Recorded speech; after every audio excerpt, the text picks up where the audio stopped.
I am Valerie, the invisible middle child, sandwiched between my golden sister and precious baby brother.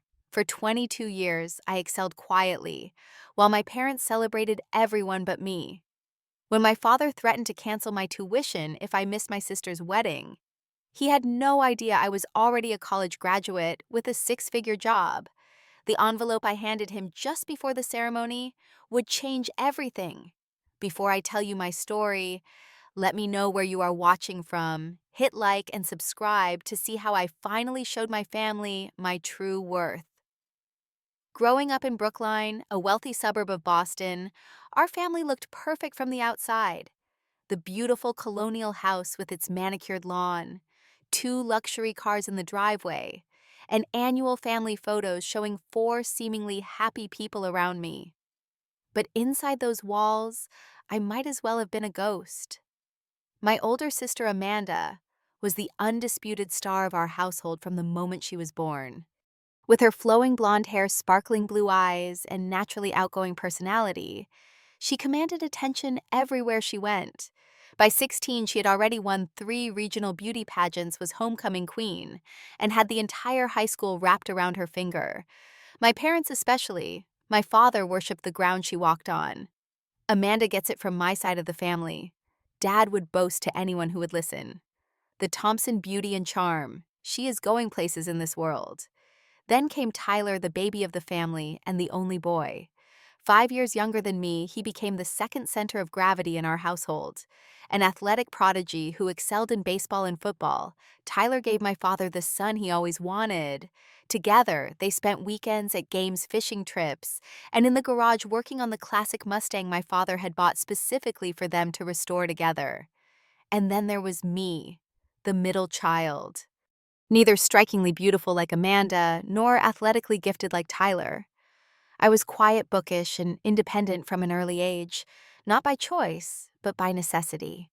Valerie has always been so self-sufficient, my mother would say, as if my independence was a personality trait rather than a survival mechanism I developed because no one was paying attention to me. The contrast in how we were treated became painfully obvious during milestone events. For Amanda's 16th birthday, my parents rented a ballroom, hired a live band, and invited over 100 guests. The celebration lasted an entire weekend and cost more than most people's weddings. For my 16th birthday, my father was on a business trip, my mother was helping Amanda prepare for a pageant, and Tyler had a baseball tournament. I came home from school to an empty house and a hastily scribbled note with $20 attached. Sorry we couldn't be there. Order yourself something nice. Love, Mom. I spent the evening alone, eating takeout pizza and working on my coding project. When Tyler made the varsity baseball team as a freshman, my father took 2 days off work to attend his first game. He bought special equipment, organized a tailgate party with other parents, and even hired a professional photographer to document the event.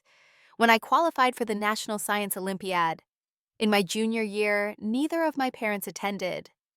My mother claimed she had an important charity committee meeting, while my father said he couldn't possibly reschedule his golf game with important clients. I traveled to the competition alone, won first place in the computer programming category, and returned home to find no one had even noticed I was gone. "Oh, was that this weekend?"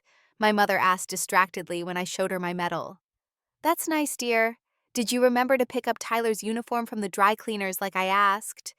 The pattern continued with college applications. Amanda had barely maintained a B average, but my parents hired expensive college consultants, arranged alumni interviews, and even made a significant donation to secure her spot at a prestigious East Coast university. For Tyler, they began sports training programs when he was just 14, hiring private coaches to maximize his chances for an athletic scholarship. For me, I was on my own. I stayed up late researching scholarships, wrote my own applications, and arranged my own campus visits using money I had saved from tutoring jobs. When I was accepted to MIT with a partial scholarship, my parents' response was lukewarm at best. MIT, isn't that very technical? I always thought you would go somewhere more well-rounded, my mother commented, while my father merely grunted and asked how much the remaining tuition would cost him. The only person who ever truly saw me was my grandmother, my father's mother. Grandma Rose was different from the rest of the family. A mathematics professor who had broken barriers for women in academia during the 1960s, she recognized something in me that my parents never did. "You have a beautiful mind, Valerie," she would tell me during our weekly phone calls. "And someday, you'll make a difference in this world that no beauty pageant crown could ever match." When I was 14, Grandma Rose gave me my first laptop. Not a store-bought one, but a custom-built machine she had assembled with the help of one of her graduate students. It was on that laptop that I taught myself to code, staying up late into the night, absorbing everything I could about programming languages, algorithms, and software development. Grandma Rose passed away during my sophomore year of high school. She left me a small inheritance that I immediately put into a savings account for college expenses. More importantly, she left me with the belief that I could create my own path in a family that seemed determined not to see me. By the time I graduated high school as valedictorian, I had already developed a single-minded focus. I would become so successful, so financially independent, that I would never need to rely on my family for anything again. I would build a life where my worth wasn't measured against Amanda's beauty or Tyler's athleticism, but by my own accomplishments. I chose MIT not just for its academic reputation, but because it would take me far enough from home that weekend visits would be impractical. I was ready to begin my new life one, where being invisible was no longer my defining characteristic. What I didn't realize then was that the seeds of independence I had planted out of necessity would grow into something far more powerful than I could have imagined, and that one day, the family that had overlooked me for so long would be forced to see me clearly for the very first time. MIT was everything I had hoped for, and more. For the first time in my life, I was surrounded by people who valued the same things I did: intelligence, innovation, and determination. No one cared that I wasn't a beauty queen or a sports star. What mattered was what I could create with my mind. I had chosen to double major in computer science and business, a combination that raised eyebrows among some of the pure computer science professors. But I had a plan. I didn't just want to write code for someone else's company. I wanted to understand how the business world worked, so I could eventually create something of my own.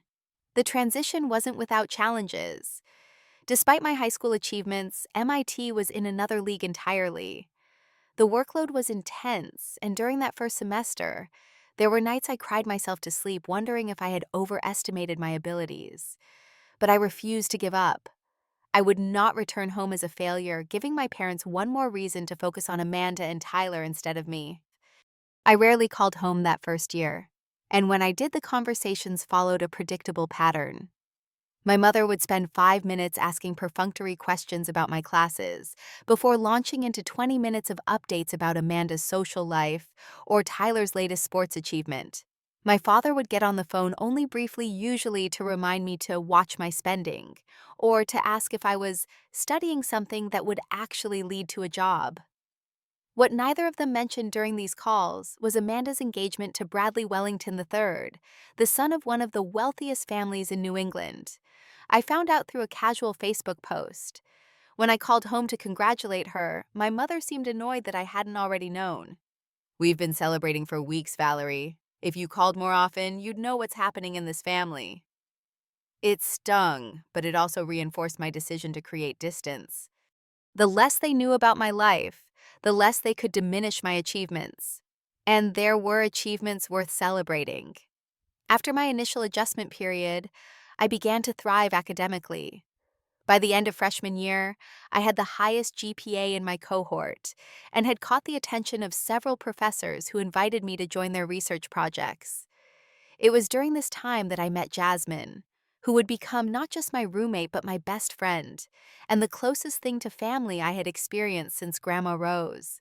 A brilliant mechanical engineering student with a laugh that could fill a room, Jasmine saw me in a way my biological family never had.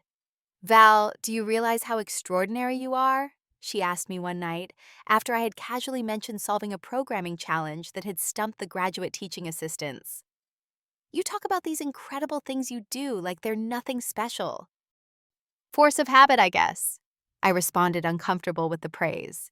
In my family, unless you're winning a tiara or scoring a touchdown, no one notices. Well, you're not with your family anymore, Jasmine declared. You're with me now, and I notice. We're celebrating every win, no matter how small. That's what real family does. From that point on, Jasmine became my cheerleader confidant and occasional drill sergeant when I was working too hard and neglecting self-care. We decorated our tiny dorm room with string lights and motivational quotes, created Sunday brunch traditions, and promised to support each other's dreams no matter how ambitious.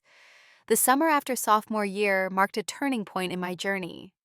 I had applied for dozens of internships focusing on innovative startups rather than established tech giants. I wanted to be somewhere I could have real impact, not just be an anonymous cog in a corporate machine.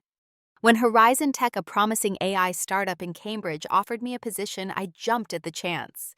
The company was small, just 15 employees working on machine learning algorithms to predict consumer behavior. On my third day, when the lead developer was struggling with a particularly complex problem, I quietly offered a suggestion. What if we approach it from the opposite direction?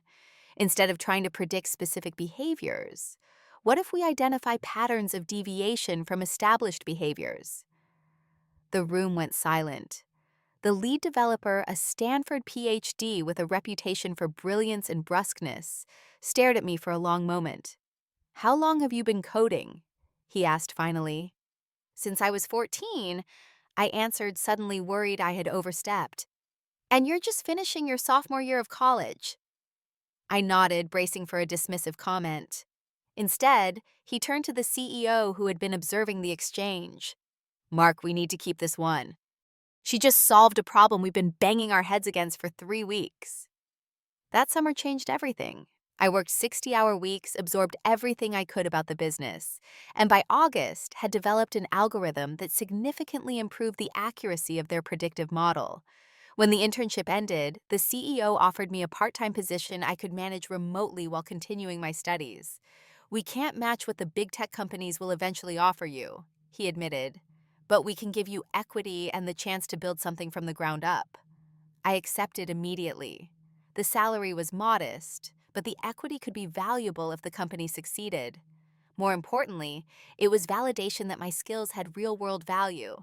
I didn't tell my parents about any of this. When I returned for a brief visit before fall semester, they assumed I had spent the summer in the MIT library.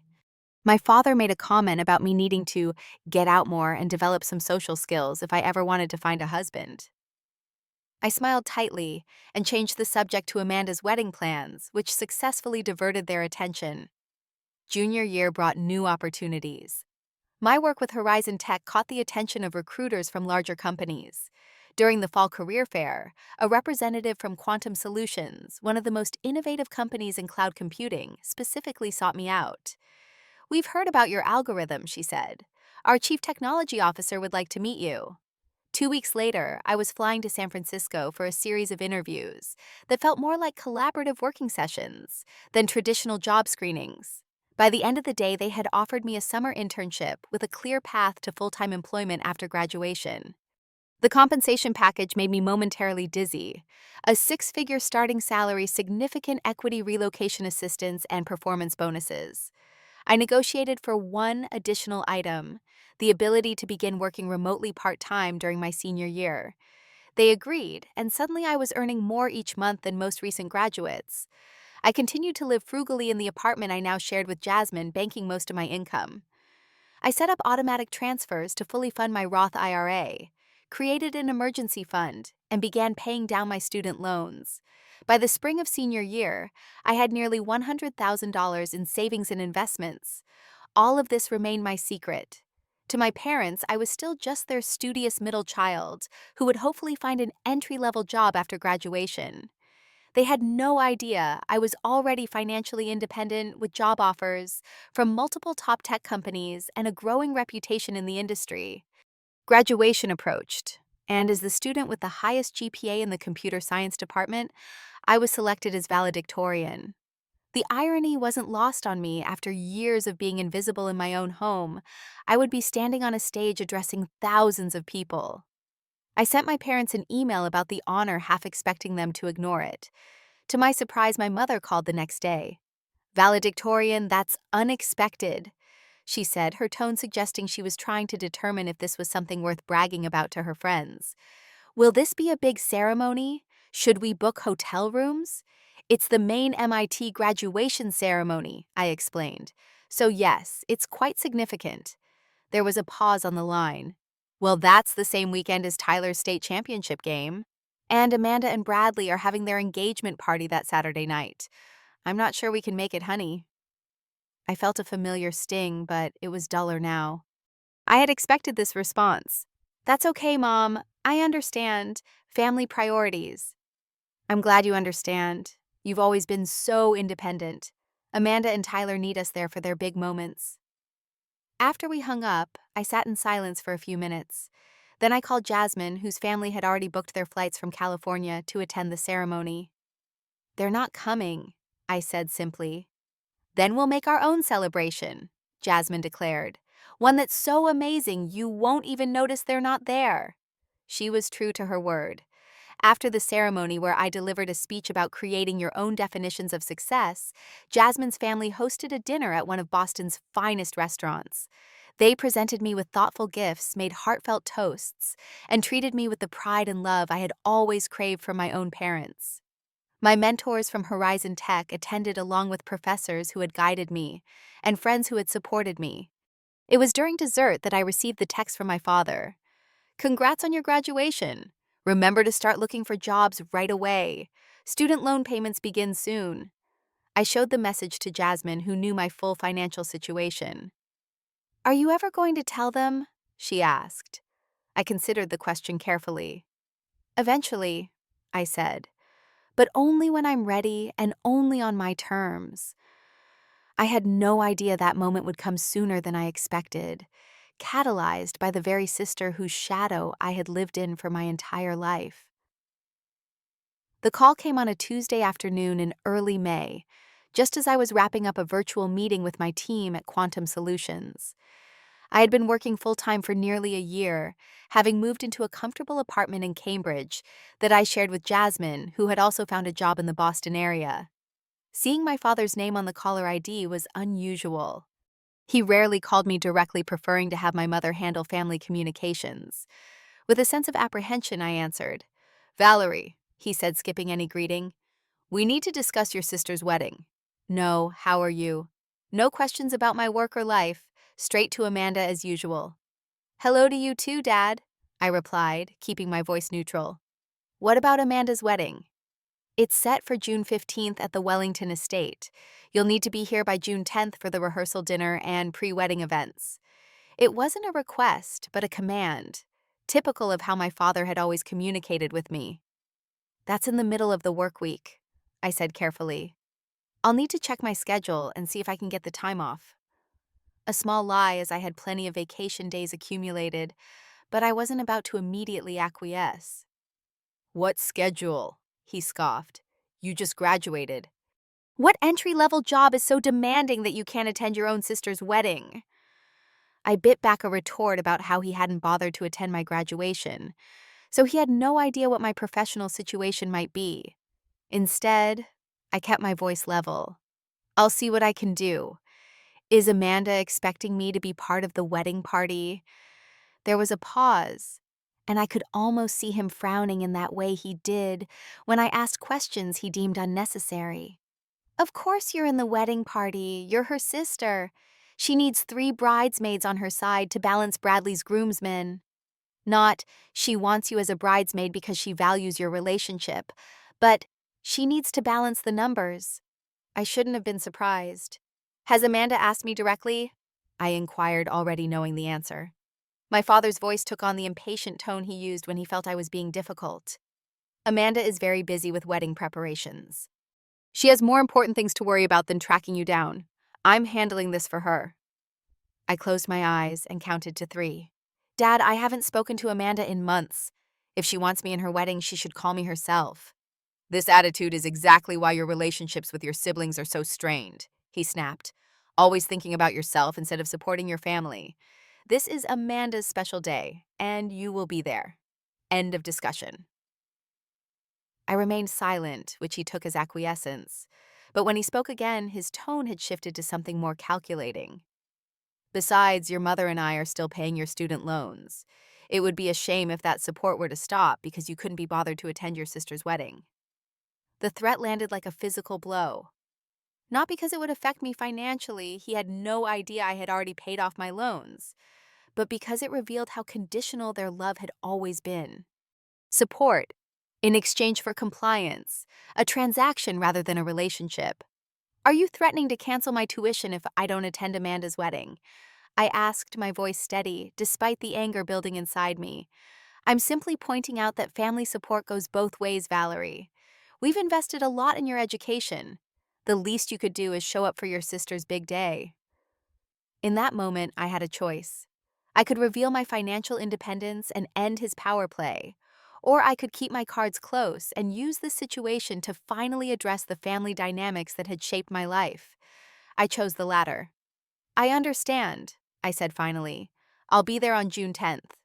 Good, he replied, sounding satisfied that his tactic had worked. Your mother will email you the details about the dress fitting and other arrangements. After we disconnected, I sat at my desk, emotions churning.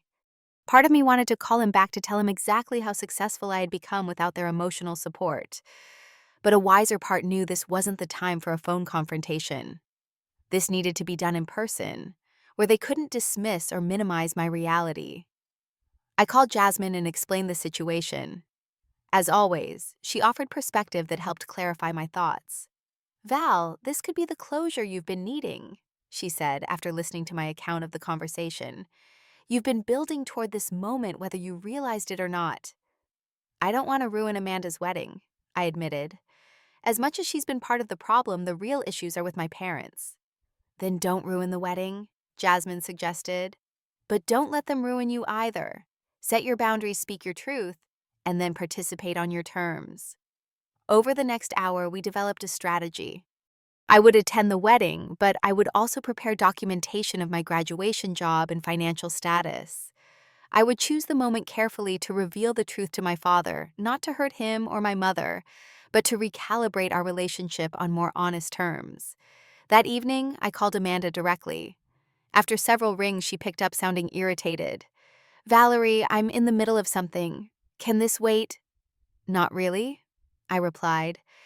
Dad called about your wedding. I wanted to hear directly from you if you want me as a bridesmaid. There was a pause, and I could hear her moving to a quieter space. Dad is handling the family logistics, she said finally. But yes, I need you in the wedding party. The dresses are already ordered, and the photographer has planned all the sister shots. Need not want. Photos, not memories. It was exactly what I had expected. Amanda, we haven't spoken in months. You didn't call when I graduated or when I got my job. Are you sure you want someone you barely communicate with standing next to you on your wedding day? She sighed, the sound both familiar and distant. Look, I know we're not close like normal sisters, but it's a wedding. Family shows up for weddings. It's just what people do.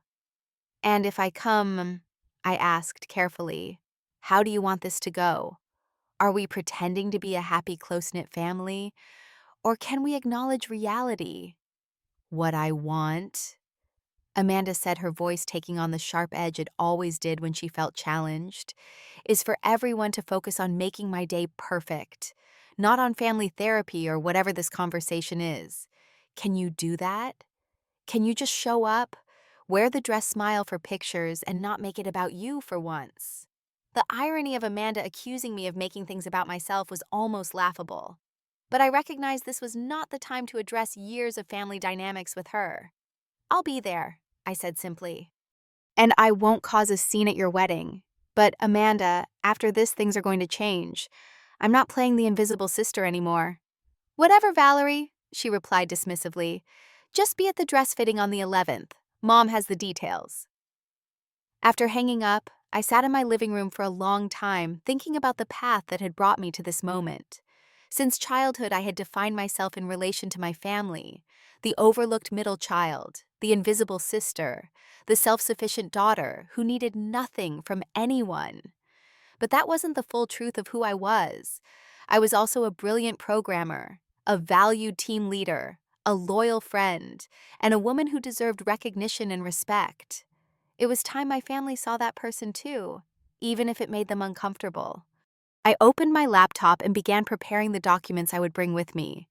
My MIT diploma, my valedictorian certificate, my job offer letter with salary information, my investment portfolio statement, and my student loan payoff confirmation. Together, they told the story my parents had never bothered to learn the story of what I had built while they were looking the other way. Whatever happened at Amanda's wedding, I knew one thing for certain. I would return to Boston a different person than when I left. Not because I would change, but because for the first time in my life, my family would finally see me clearly. The moment I stepped through the front door of my childhood home, I felt like I had entered a time warp. Everything looked the same. The formal living room, no one actually used the family photos on the wall, chronicling Amanda's and Tyler's achievements with my image tucked into group shots, the faint scent of my mother's expensive perfume lingering in the air. But I was different, and that difference created a dissonance that made the familiar setting feel suddenly foreign. Valerie, finally. My mother appeared from the kitchen looking harried. "You're late. The caterers have been here for an hour already setting up for tonight's dinner." No hug, no "how are you" or "good to see you." Just straight to what I had done wrong within 10 seconds of arrival. "Hello, Mom," I said, setting down my suitcase. "My flight was delayed. I texted you about it." She waved a dismissive hand. "I've been too busy to check my phone. Amanda's having a meltdown about the flower arrangements, and your father is dealing with the Wellington family over seating charts. It's chaos." I nodded, unsurprised that my delay had been simultaneously important enough to criticize, but not important enough to warrant checking the explanation I had sent. "Where would you like me to put my things?" I asked. "Your old room, of course," she replied, looking at me as if I had asked a ridiculous question. "Though we've had to move some of the wedding gifts in there for storage. Just work around them."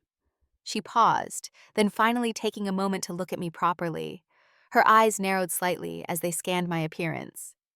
"You've gained weight," she observed. "The bridesmaid dress was fitted to your measurements from February. You'll need to try it on immediately so we can see if alterations are needed." I had in fact not gained weight. If anything, my regular workouts with Jasmine had toned my body more than ever. But contradicting my mother would only extend a conversation I was already eager to end. "I'll try it on after I settle in," I promised. She nodded distractedly, her attention already returning to her mental checklist. "There's a family dinner at 7. Amanda and Bradley's closest friends will be there along with the Wellingtons. Wear something appropriate." Her gaze lingered again on my simple travel outfit of jeans and a blouse. As she hurried away, I picked up my suitcase and headed upstairs to my old bedroom. True to my mother's word, the space was filled with elaborately wrapped wedding gifts, leaving just a narrow path to the bed. My childhood bookshelf, once filled with science competitions medals and computer programming books, had been emptied to make space for more gifts. The medals and books were nowhere to be seen. I set my suitcase on the bed and took a deep breath. 5 days. I just needed to get through 5 days of this, and then I could return to my real life. A knock at the door interrupted my thoughts. I turned to find Tyler leaning against the doorframe, a half smile on his face. At 19, my younger brother had grown into his athletic build. Still playing baseball at his college, he had the easy confidence of someone who had always been celebrated for who they were. "The prodigal daughter returns," he drawled. "I was starting to think you might bail." Considering Dad threatened to cut off my tuition if I didn't show up, that wasn't really an option, I replied, keeping my tone light despite the seriousness of the words. Tyler raised an eyebrow. "He actually said that harsh." He stepped into the room, navigating around gift boxes. "Though I'm not surprised. This whole wedding has everyone acting crazy. Mom cries at least once a day, Dad's drinking has doubled, and Amanda—" He trailed off, shaking his head. "Let's just say Bridezilla is an understatement." I couldn't help but smile a little. Tyler and I had never been close the age gap, and his alliance with our father had created a natural distance. But he had never been deliberately cruel to me the way Amanda sometimes was. He had simply followed the family pattern of focusing elsewhere. "How's college?" I asked, genuinely curious about his life. He shrugged. "It's college. Baseball is good, classes are whatever. Dad wants me to major in business, but I'm thinking sports medicine might be more interesting." "You should study what interests you," I said, "not what Dad thinks is best." Tyler gave me an appraising look. "Easy for you to say. You've always done your own thing, kept your head down. I'm constantly in the spotlight. Different expectations." I nearly laughed at his perception of my life, at how completely he had misunderstood my experience in our family. But before I could respond, another voice called from downstairs. "Tyler, Valerie, Amanda needs help with the seating cards." My brother rolled his eyes. "Duty calls. See you at dinner." "Brace yourself. Amanda's been practicing her crying face for maximum attention all week." After he left, I unpacked quickly, then reluctantly retrieved the bridesmaid dress from its garment bag. It was predictably not something chosen to flatter me. While I had seen photos of the other bridesmaids' dresses, Amanda's friends from college mine was noticeably different. The same mint green color, but with added ruffles around the waist and a higher neckline that would make me look matronly next to the more stylish versions her friends would wear. The message was clear. I was included out of obligation, not desire, and certainly not to shine. I put the dress aside and changed for dinner, selecting a simple black sheath dress that I knew looked good on me. It was one of my few splurges since starting at Quantum Solutions, a designer piece that projected quiet confidence. With minimal makeup and my hair in a sleek updo, I looked like the successful professional. I was not the overlooked sister they expected. When I descended the stairs for dinner, I caught a glimpse of my father's surprised expression before he masked it. My mother frowned slightly, clearly noting that I looked more polished than she had anticipated. But it was Amanda's reaction that was most telling. My sister, resplendent in an ivory cocktail dress that was clearly part of her bridal wardrobe, did a double take when she saw me. For a brief moment, something like insecurity flashed across her features before she composed herself. "Valerie," she said, her voice carrying across the room, "you're finally here. We were about to send a search party." The attention of the room turned to me, the Wellingtons, Amanda's friends, and various relatives who had arrived early for the wedding. I smiled pleasantly as I made my way to Amanda's side. "Wouldn't miss it," I replied warmly, giving her a brief hug that she returned stiffly. "Congratulations, Amanda. And Bradley," I added, extending my hand to her fiancé, a tall, conventionally handsome man, with the confident demeanor of someone who had never questioned his place in the world. "Good to finally meet you," Bradley said, shaking my hand firmly. "Amanda's mysterious sister, who's always too busy to attend family events." There was a slight edge to his words, and I realized Amanda had been telling him her version of our family dynamics, one where I was the problem, the one who didn't make an effort. "MIT keeps its students busy," I replied simply. "But I'm here now and looking forward to celebrating with you both." The evening progressed much as I had expected. My mother fluttered around the Wellingtons, clearly eager to impress. My father held court with Bradley's father, talking business and politics. Amanda remained the center of attention, graciously accepting compliments and well wishes. I found myself seated at the far end of the table next to an elderly great-aunt I barely remembered, and one of Bradley's cousins, who spent most of dinner on his phone. No one asked me questions about my life or work.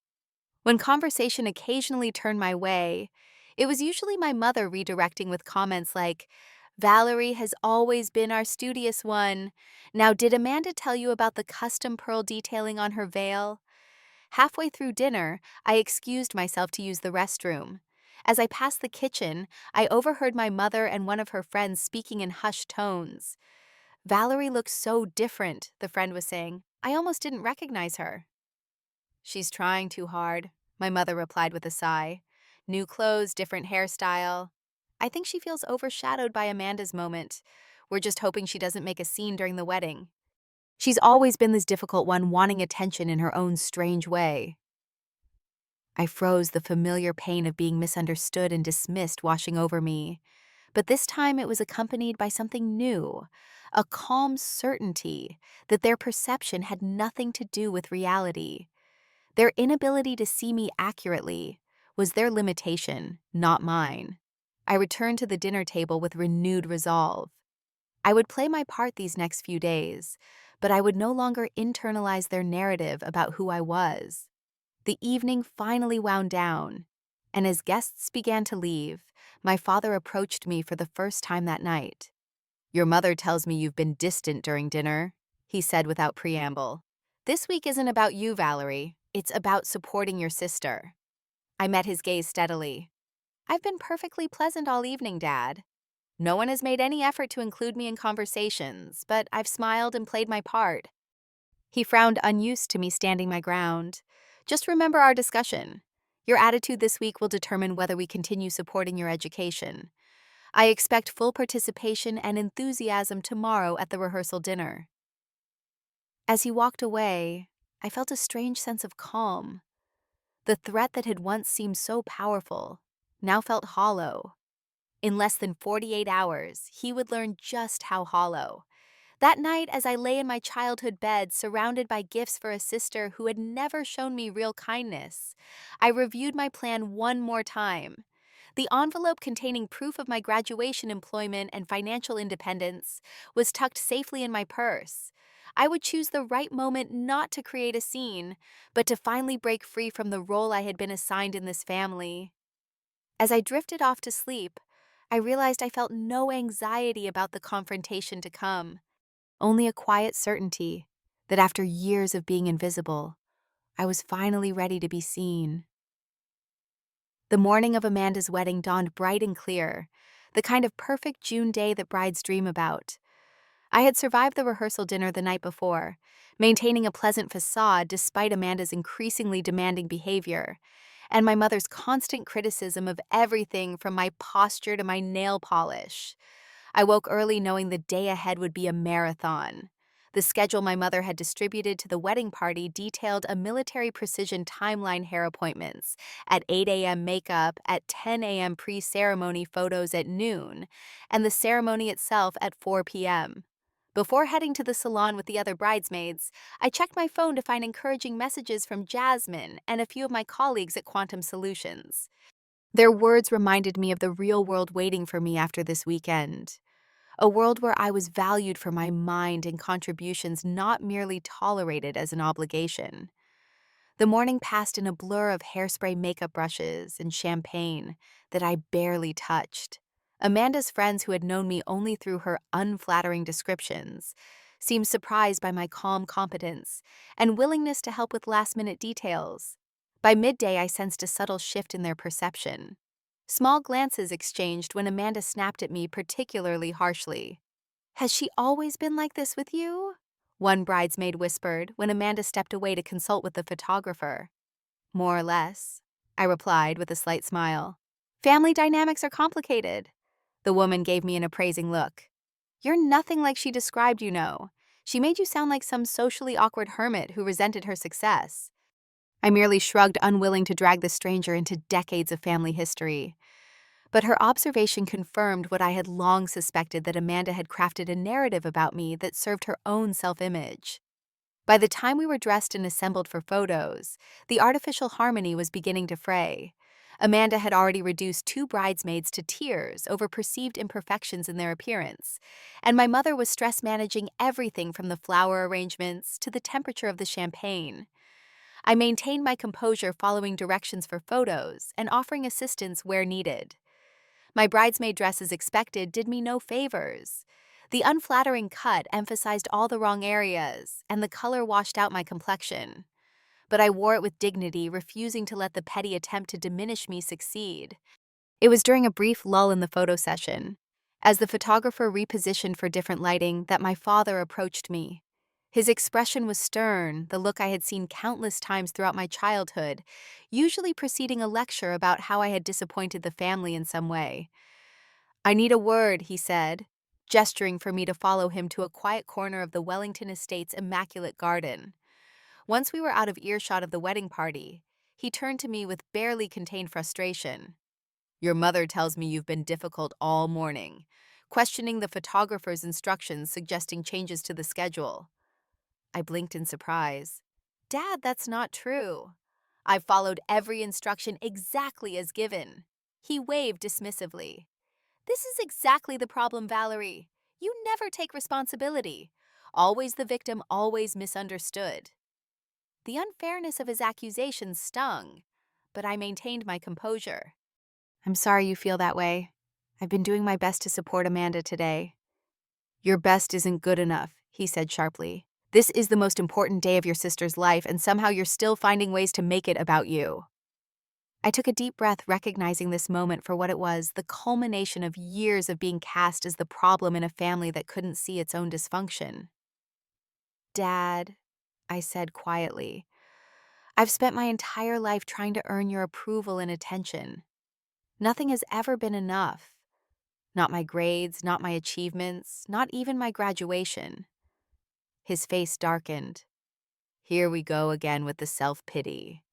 Your sister is marrying into one of the most prestigious families in New England, securing her future and elevating our family's standing. Your brother is on track for a professional sports career. And what have you done? Gotten a degree in computer programming that will probably land you an entry-level IT job if you're lucky. The dismissiveness in his tone made something shift inside me.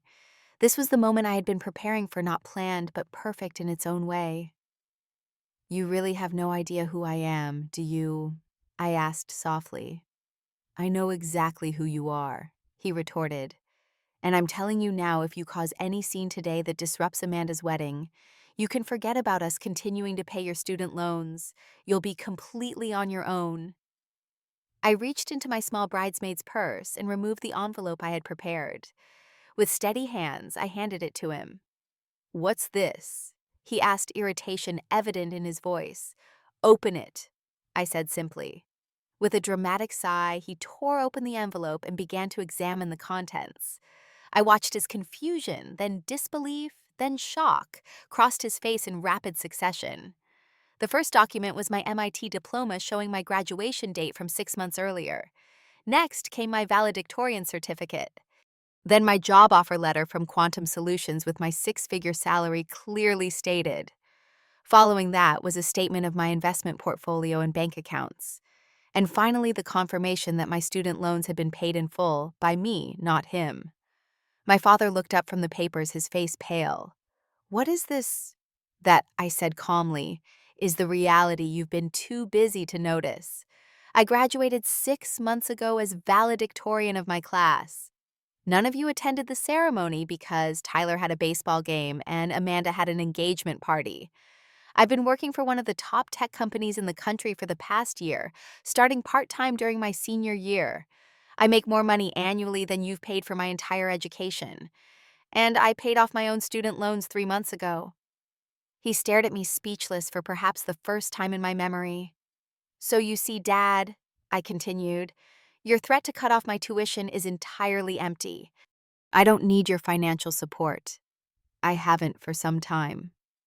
He glanced down at the papers again, as if hoping they might transform into something that fit his understanding of the world. Why didn't you tell us? He finally managed. I tried, multiple times, but no one in this family has ever been interested in my achievements. It was always Amanda's beauty pageant or Tyler's sports tournament. After a while, I stopped trying. That's not fair, he protested weakly. We've always supported you. No, I corrected gently. You've always provided financially when it was convenient and when I met your conditions. That's not the same as support. As my father struggled to formulate a response, I noticed my mother approaching, a concerned expression on her face. Behind her, I could see Amanda watching us with narrowed eyes. What's going on here? My mother demanded. The photographer is waiting for the father-daughter photos and you're over here having a private conversation.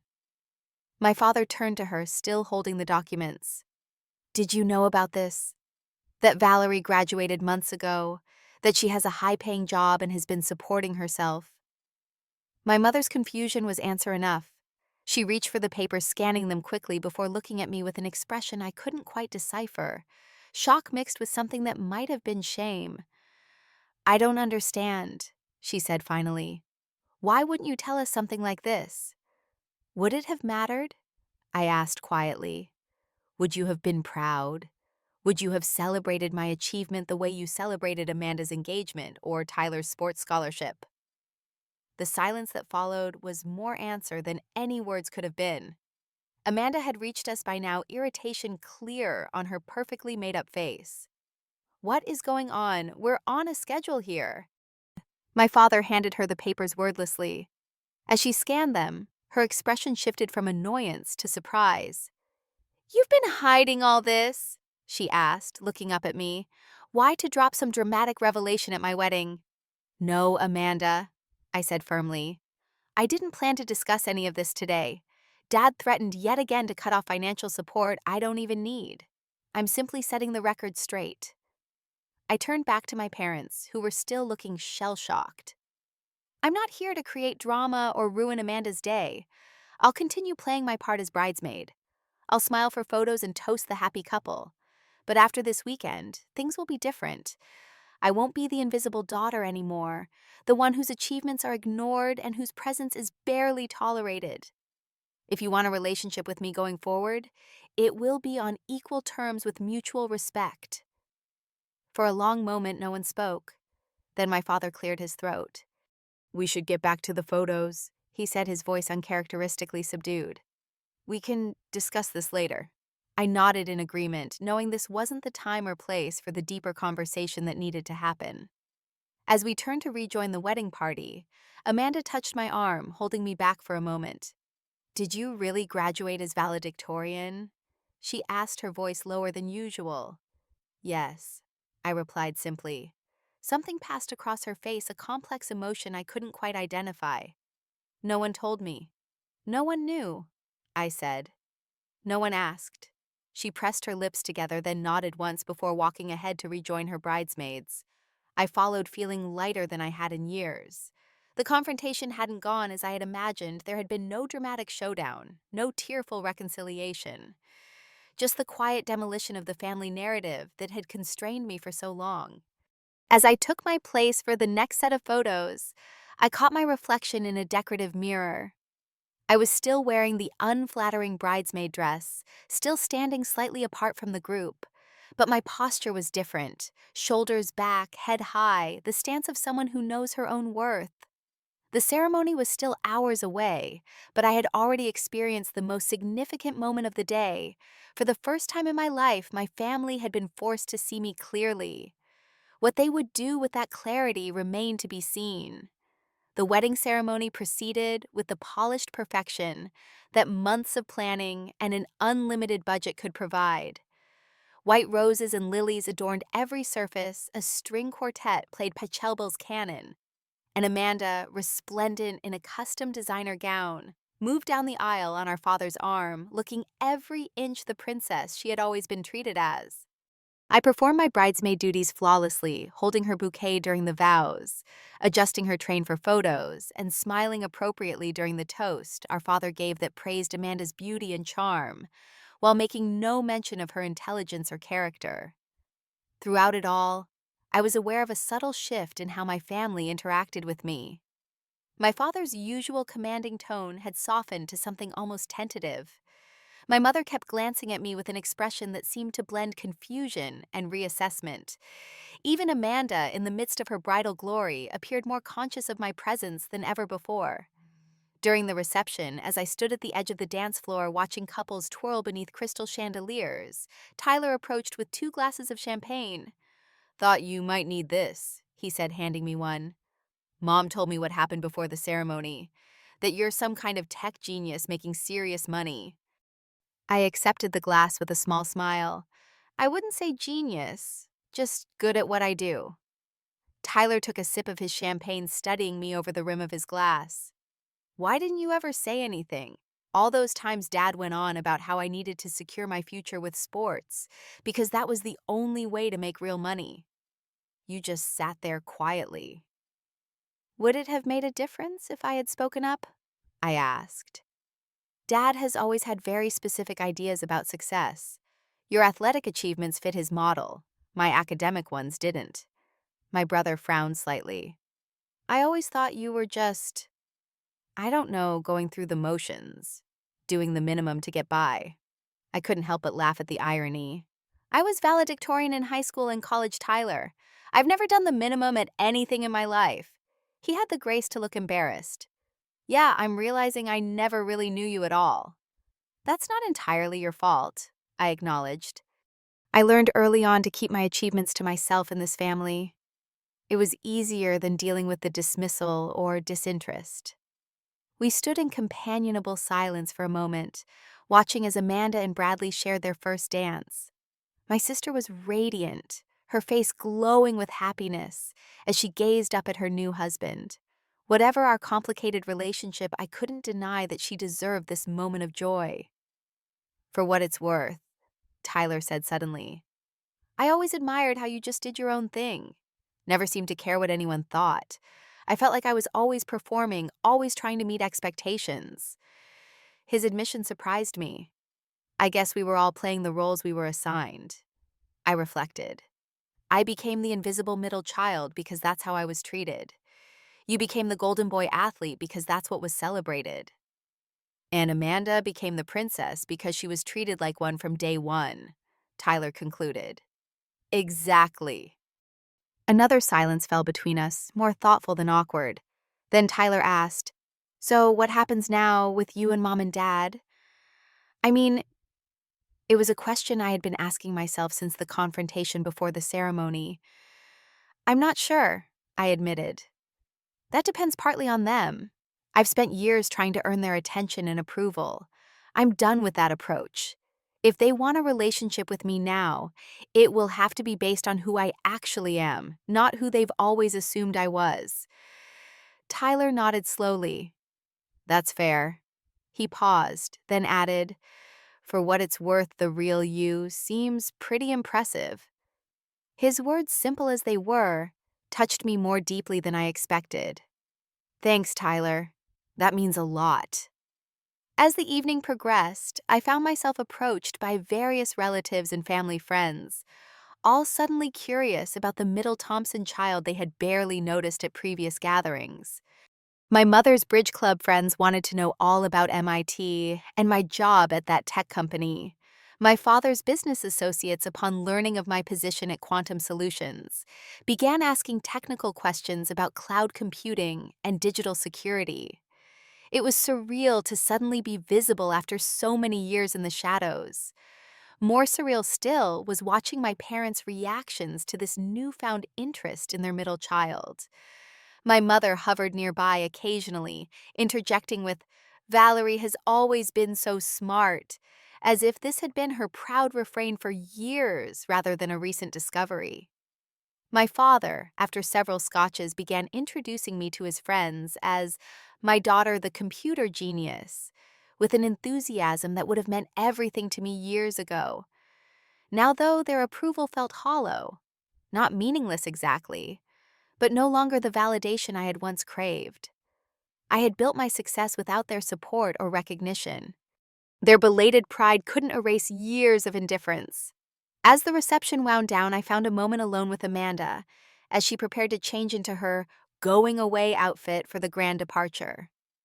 Congratulations, I said sincerely. It was a beautiful wedding.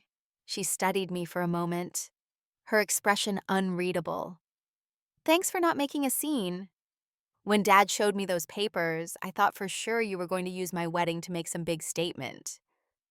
That was never my intention, I assured her. This is your day. I just wanted to be honest about my situation when Dad threatened me. Amanda nodded slowly, then surprised me by asking, Were we always this broken as a family, Val? Or did it happen gradually?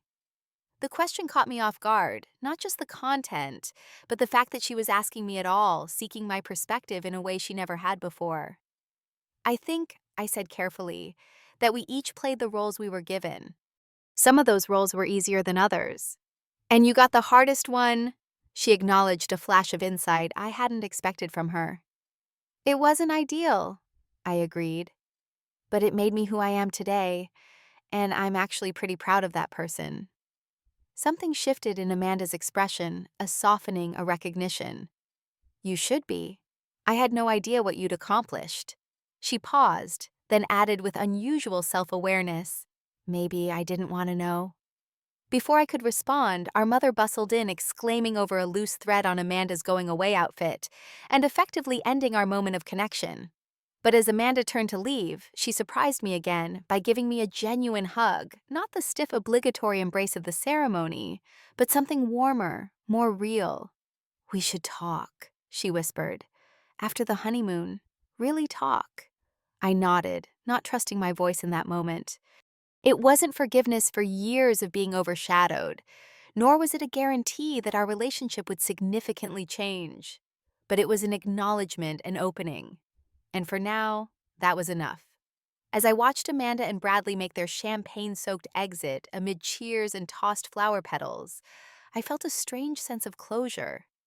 The day that had begun with tension and confrontation was ending with a tentative new beginning, not just for the newlyweds, but for me and my place within my family. When I returned to my room that night, I texted Jasmine, mission accomplished, envelope delivered, family in shock, flying home tomorrow. Her reply came seconds later. Proud of you, Val. Chosen family waiting with champagne when you get back. Real celebration time. I smiled at her message, feeling a deep gratitude for the authentic connections I had built outside the constraints of my biological family. Whatever happened next with my parents and siblings, I knew I would be okay. I had created a life of value and meaning surrounded by people who saw and appreciated me for exactly who I was. And that I realized as I drifted off to sleep in my childhood bed, for what might be the last time, was the greatest success of all. 6 months after Amanda's wedding, my life had transformed in ways I couldn't have imagined. The confrontation at the wedding had initiated a slow but meaningful shift in my family relationships, though not without challenges and setbacks along the way. I returned to Cambridge the day after the wedding, declining my parents' awkward invitation to extend my stay. The 24 hours following my revelation had been filled with uncomfortable attempts at conversation, as if they were meeting me for the first time and didn't know quite what to say. My father had tried to engage me in discussions about my work, asking technical questions he didn't understand. My mother had suddenly remembered childhood moments of my academic achievement that she had previously overlooked. Their efforts, while noted, felt too little and far too late. I need time, I had told them as I packed my suitcase. This isn't something we can fix in a weekend after 22 years of established patterns. Back in my apartment with Jasmine, I experienced a mixture of emotions, relief at returning to my real-life satisfaction, at having finally stood up for myself, and a lingering sadness for the family relationships I had always wanted, but never truly had. What you're feeling is normal, my therapist, Dr. Chen, assured me during our first session after the wedding. I had started therapy 3 weeks earlier, preparing for the confrontation I knew was coming. Family dynamics don't change overnight, she continued. You've disrupted a long-established system. Everyone, including you, is going to need time to adjust to this new reality. Her words proved prophetic. In the weeks that followed, my family's responses evolved in different ways. Tyler was the first to reach out, texting me 2 days after the wedding, still processing everything, but wanted to say, I think what you did was brave, and I'm sorry I never saw what was happening. His message opened the door to a new kind of relationship between us. We began texting regularly about his classes, my work projects, movies we'd watched, books we'd read. For the first time, we were developing a connection based on genuine interest, rather than obligatory sibling ties. A month after the wedding, he came to Boston for a baseball game against a local university. We met for dinner afterward, and in the casual atmosphere of a busy restaurant, had our first real conversation as adults. I've been thinking a lot about our childhood, he admitted, picking at his food. How different our experiences were in the same house, like we grew up in parallel universes. That's actually a pretty accurate description, I agreed.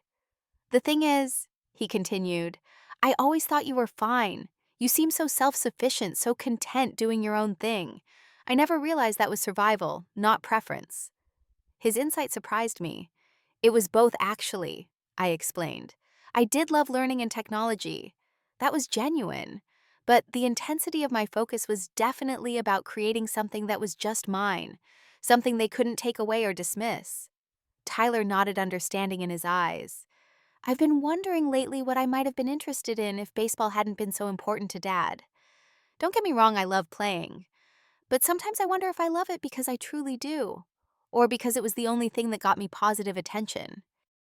His question reflected a self-awareness I hadn't expected, suggesting that my standing up to our parents had prompted his own reevaluation of his place in the family system. By the end of that dinner, we had established a new foundation, not as the overlooked middle child and the favored son, but as two adults with shared history and genuine interest in each other's lives. It was perhaps the most authentic connection I had ever felt with any member of my biological family. Amanda's journey toward reconciliation took longer. She and Bradley spent a month honeymooning in Europe, and upon their return, she was absorbed in setting up their new home in an exclusive Boston suburb. It was nearly 2 months after the wedding before she reached out. "I'm in Cambridge for a charity event next week," her text read. "Lunch?" We met at an upscale cafe near Harvard Square, both of us slightly awkward in this new context. Gone was my sister's usual imperious attitude, replaced by an uncertainty that made her seem younger, more vulnerable. "I've been doing a lot of thinking," she said after we had ordered. "About us, about how things were growing up." I nodded, waiting for her to continue. "I didn't make it easy for you," she acknowledged, surprising me with her directness. "I knew Mom and Dad favored me, and instead of using that position to help include you, I used it to push you further into the background." Her admission was unexpected, and for a moment I wasn't sure how to respond. "Why?" I asked finally. "What were you getting from keeping me in the shadows?" Amanda stared into her water glass, considering. "Security, I think. As long as I was the special one, the center of attention, I had value. If you were recognized too, especially for things I couldn't compete with like academics, it threatened my position." Her self-awareness both impressed and saddened me. "That's a heavy burden to carry from childhood," I observed, "always having to be the special one." "It is," she agreed. "And now, I don't know who I am without it. Wife, yes. Future mother, probably. But those are relationships, not identities. You've built this amazing career, this life of achievement. What have I built that's truly mine?" I hadn't expected the conversation to turn this way, Amanda looking to me not with resentment, but with something approaching admiration. It shifted the dynamic between us in ways I was still processing. "It's not too late to discover that," I told her. "You're intelligent and capable. You've just never been encouraged to develop those aspects of yourself." By the end of lunch, we hadn't magically transformed into best friends, but we had established a fragile new understanding. Amanda had seen me clearly, perhaps for the first time, and surprisingly, I had seen her more clearly as well. Not just as the favored golden child, but as someone who had been limited by that role in ways I hadn't fully appreciated. My parents' evolution was the most complicated. Initially, they vacillated between overcompensating, suddenly showing exaggerated interest in my work and accomplishments, and reverting to old patterns of dismissal when my achievements made them uncomfortable. 3 months after the wedding, they invited me to dinner when they were in Boston for a charity gala. The evening was tense, filled with surface-level pleasantries and careful avoidance of deeper issues. It wasn't until dessert that my father finally broached the subject we had all been dancing around. "We've been talking to a family therapist," he announced, the admission clearly difficult for him. "Your mother and I, to understand where I went wrong with you." I set down my fork, surprised by this development. My father, with his traditional views on mental health and unwavering belief in his own rightness, was perhaps the last person I would have expected to seek therapy. "That's a positive step," I said carefully. "The therapist suggested we ask about your experience," my mother added, her voice uncertain, "to try to understand from your perspective." I looked between them, these two people who had shaped so much of my life, yet knew so little about my inner world. For a moment, I considered deflecting, keeping my emotional walls firmly in place. But real change required honesty, even when it was uncomfortable. I spent most of my childhood feeling invisible, I began. Not just overlooked, but fundamentally unseen, like my existence was an afterthought in our family. My mother flinched slightly, but I continued years of unspoken truth, finally finding voice. Every achievement was met with distraction or dismissal. Every need was secondary to Amanda's wants or Tyler's activities.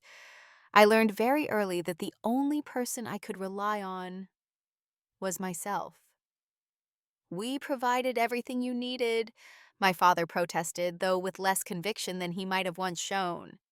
"Education, housing opportunities. You provided material necessities." I agreed. "But children need more than financial support, Dad. They need emotional presence, recognition, the sense that they matter simply because they exist, not because of what they achieve or how they perform." "We didn't realize," my mother said softly. "You seemed so self-sufficient, so independent." "I became self-sufficient because I had to," I explained. "It wasn't a personality trait I was born with. It was a survival strategy." The silence that followed was heavy with decades of misunderstanding and misconnections.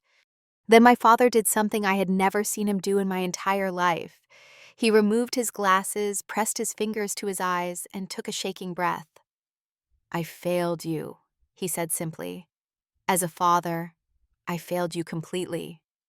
His acknowledgement, free of excuses or justifications, pierced something deep within me, a knot of anger and hurt I had carried for so long, I had almost forgotten it was there. It didn't dissolve entirely, but it loosened, creating space for something new to potentially grow. "Where do we go from here?" my mother asked, tears tracking silently down her cheeks. "I don't know exactly," I admitted.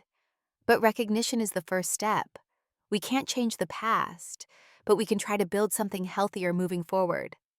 That dinner marked a turning point, though not a miraculous transformation.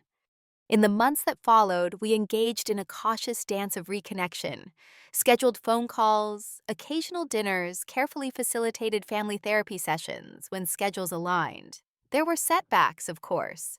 Old patterns emerged in moments of stress, with my father occasionally slipping into dismissive comments, or my mother defaulting to focusing on Amanda's life instead of engaging with mine. But now, these relapses were acknowledged and addressed rather than accepted as normal. Meanwhile, my professional life continued to flourish.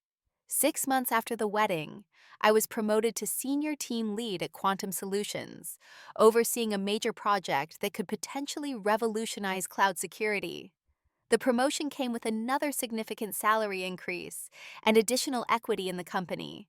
When I shared the news with my parents during our now regular Sunday phone call, my father's response was measured but genuine. "I'm proud of you, Valerie," he said simply. "Not because of the title or the money, but because you've built this on your own terms, through your own merit." It was perhaps the first completely uncomplicated praise I had ever received from him, and though I was no longer the little girl desperately seeking his approval, I found that it still mattered. Beyond my family relationships, I had continued to nurture the connections that had sustained me through the years of invisibility. Jasmine remained my closest friend and confidant, her unwavering support a constant in my life. My mentor from Horizon Tech had become a valued advisor as I navigated the complexities of corporate leadership. And I had developed new friendships with colleagues who appreciated me for exactly who I was. I had also begun mentoring young women in STEM fields, particularly those from family backgrounds where their interests and talents weren't supported. Working with these students, helping them navigate both technical challenges and personal doubts, had become one of the most rewarding aspects of my life. "You're creating the support system you wished you had," Dr. Chen observed during one of our sessions. "I guess I am," I agreed, and in the process, healing some of my own old wounds. On a crisp October evening, exactly 6 months after Amanda's wedding, I hosted a dinner party in my Cambridge apartment. Around my table sat the family I had chosen: Jasmine and her boyfriend, two close colleagues from work, my favorite professor from MIT, and my first mentee, now thriving in her computer science program. As we shared food, wine, and conversation, I found myself observing the scene with a sense of profound gratitude. These people knew me, truly knew me, and valued me not for how I looked or performed, but for who I authentically was. Midway through dinner, my phone buzzed with a text from Tyler. Just aced my anatomy exam. First one to finish and highest grade. Different kind of victory than on the baseball field, but feels even better somehow. Thanks for encouraging me to explore beyond sports. I smiled at his message, this tangible evidence of how our family's rigid roles were gradually dissolving, allowing new possibilities to emerge. Later that evening, after my guests had departed, and I was curled up on my sofa with a cup of tea, I reflected on the journey of the past 6 months. The confrontation at Amanda's wedding hadn't magically healed decades of family dysfunction, but it had cracked open a door that had previously seemed permanently closed. I was still learning how to navigate this new terrain, how to set healthy boundaries while remaining open to genuine change, how to forgive without forgetting the lessons of the past, how to build authentic connections with people who were only beginning to truly see me. It wasn't a fairy tale ending with all conflicts neatly resolved. It was messier, more complicated, and ultimately more real. Some days brought progress, others setbacks. Some wounds were healing, others might always carry scars. But beneath it all ran a current of hard-won wisdom. My worth had never depended on their recognition of it. In standing up for myself that day at the wedding, I hadn't just changed how my family saw me. I had fully claimed how I saw myself. No longer the invisible middle child, but a woman of substance and value, creating a life of meaning on her own terms. That realization, I was learning, was the most powerful form of independence of all. Have you ever had to stand up to family who underestimated or overlooked you? How did you find the courage to assert your worth? I would love to hear your stories in the comments below. And if this journey resonated with you, please like, subscribe, and share with someone who might need to hear that they too deserve to be seen. Thank you for being part of my healing journey. And remember, sometimes the most powerful statement you can make is simply refusing to remain invisible.